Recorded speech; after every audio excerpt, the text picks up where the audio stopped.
Chapter 18. So Jokes. Rahul beamed proudly. The machine he was standing next to was now about twice as big as it had been previously. It still had two upside-down fish tanks making the basic structure, but an old chest, like something out of a pirate ship, had been screwed on the back to make a boot. There were still 4 chairs, but the 3 passengers' ones now had different coloured covers, red, green and rainbow. On the front were a series of torches and lanterns, and something that looked a bit like a standard lamp from an office. A tall chimney-like structure stood out on top of the roof.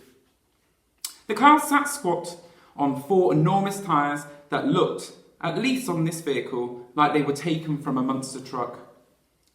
There were, indeed, 4 enormous cat flaps cut into the sides of the fish tanks. All over the whole thing there were small bits and pieces that frankly didn't look at all like they belonged there. They certainly didn't look like normal parts of any car Amy had seen before. And on the front of it was a number plate on which Rahul had carefully painted Taylor Turbochaser. "Is Amy's wheelchair even still in there?" said Jack. "Yes," said Rahul. Mobicon really know their onions. The wheelchair is the heart of the Turbochaser. I've just added to it. "Do they actually make onions as well?" said Janet. Amy rolled her eyes. "And it still moves?" she said. "Oh yes," said Rahul. "It's powerful." "Oh, hang on," said Amy. "What about the carbon footprint? I forgot to ask about that." "Neutral. It's electric. Get in, I'll show you some of its new tricks." The 4 of them approached the car, then stopped. "How do we get in?" said Janet, "since it doesn't have any doors." "Good start," said Jack. "Don't worry," said Rahul. "We just squeeze in through the giant cat flaps.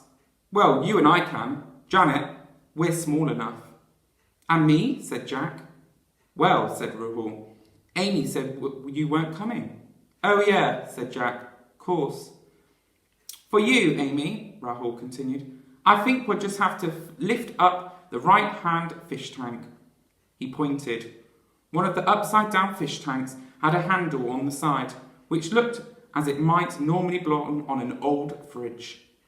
"This handle was from an old fridge," said Rahul, grabbing it and straining a bit. "Yes, I thought so," said Amy.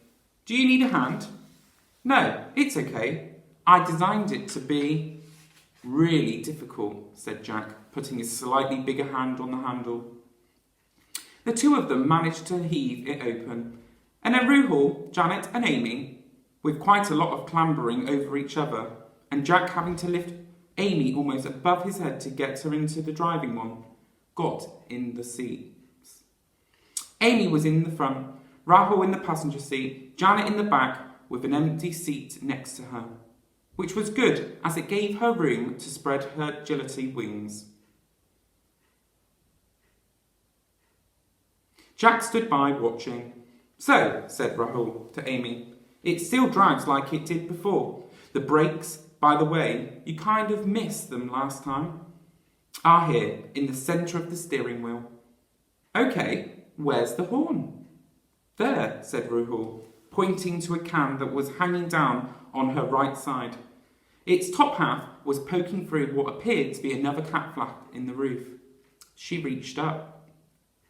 "Don't press it, it's an air horn. They make a very loud noise, plus they work on gas and it might run out." "Is that a cat flap in the roof as well?" "Yes." "I thought so." She pointed at the dashboard. A few bits of wood painted black beneath the steering wheel. It had loads of bits and pieces fixed to it. "This clock?" "Yes, it's an alarm clock." "Isn't it the alarm clock from the alarm clock to Dream Devices 4446? "Yes. I'm suspending production of that for the minute so that I can use it as a car clock." "When is your dad leaving for Japan?" said Janet. "Late on Sunday," said Amy. "No, But when exactly?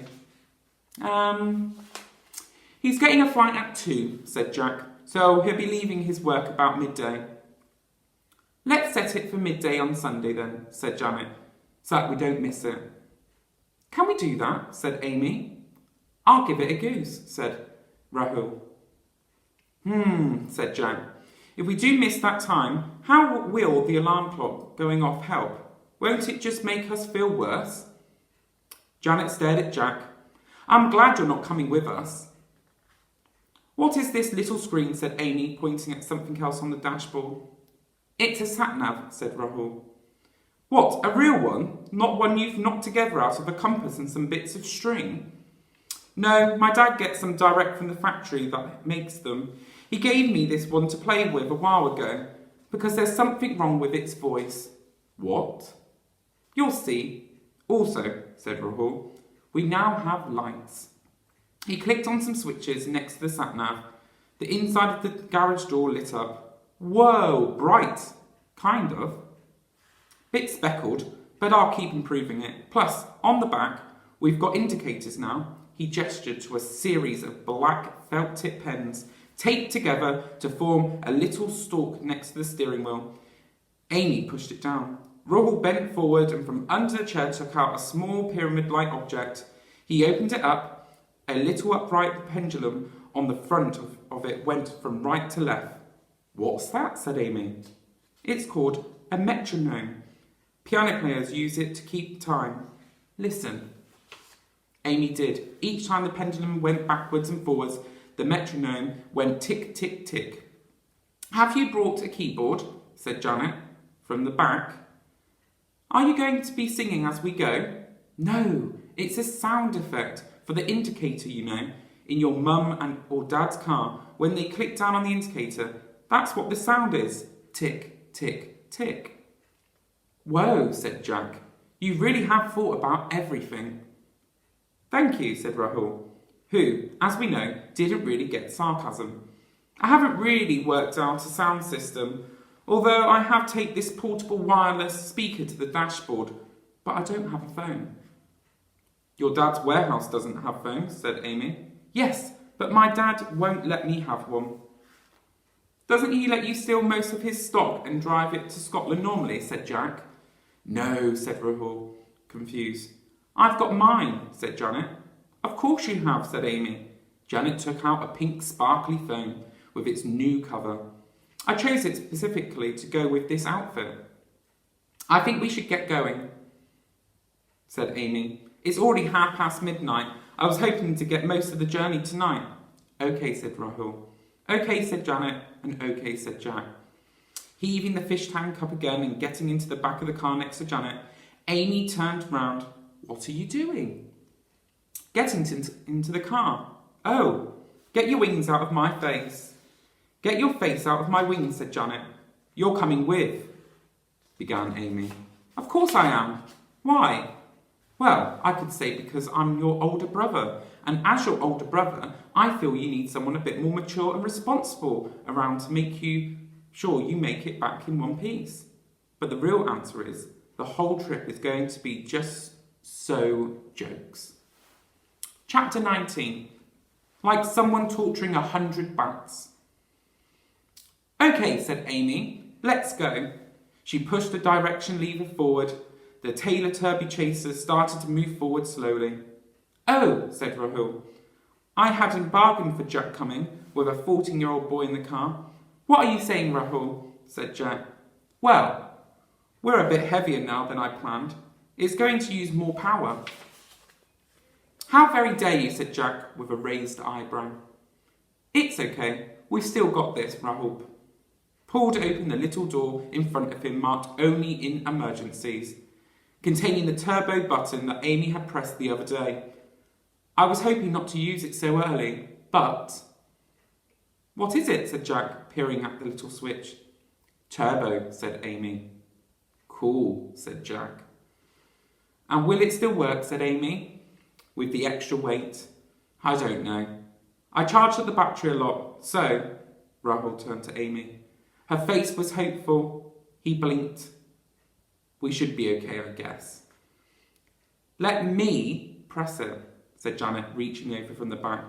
Oh, now your wings are in my face, said Amy. No, don't press it, Janet. That button will make the car go really fast, at the moment, right into the garage door. Oh, said Janet. Yes. She sat back down again. Oh, said Jack. Maybe you should take the wings off now, Janet, said Amy. Said Janet, as if thinking, maybe I will, but don't blame me when the wings might be needed and won't be wearing them. So, said Jack, 3 minutes ago, that thing I said about this being jokes, so far it's not as much as I thought it might be. Amy tutted. Rahul, open the garage door, please.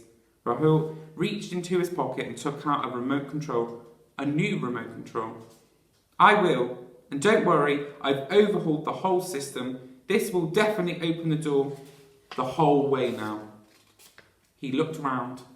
Okay, are we all ready? Seatbelts on.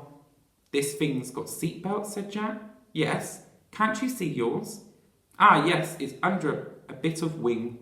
Right, said Rahul. I'm pressing the remote button. Good luck, everyone. And remember, quiet as possible as we go out of the garage and out of the drive. We don't want to wake up my parents. Everyone nodded. Janet slightly needlessly raised her fingers to her lips and went, shh, really loudly. Rahul's finger hit the button. The garage door began to move up slowly. It looked like this time it was definitely going to go the whole way up. Unfortunately, it did.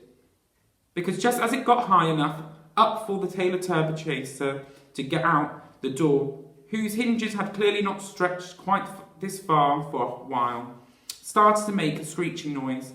A screeching noise that was less like a garage door opening and more like someone torturing 100 bats. 100 bats with microphones. What is that noise? Shouted Jack. Shh, said Janet.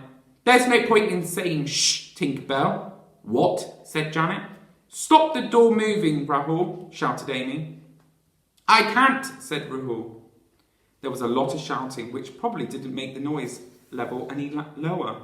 Lights went on in the flat above Agwal Supplies, the flat where Rahul's family lived. Oh dear, he said. What are we going to do? Said Janet. And then, shh, to herself. Amy's face set in a determined way. Jack, looking over, thought, I've seen that face before.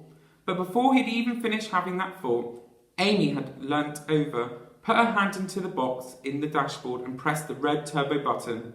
What is going on? Came Sanjay's voice.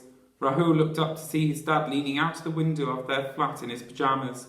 Hold on tight, shouted Amy, and she pushed the lever forward as far as it would go. Ah! Screamed everyone as the car calculated forward, much, much faster than anyone was expecting. Okay, that's the end of today's chapters, and I've got a task for you. Everyone in the car is on the way to Scotland. Can you tell me 5 interesting facts about Scotland? When you've got your answers, send them to your teachers who will share them with me. I look forward to receiving them.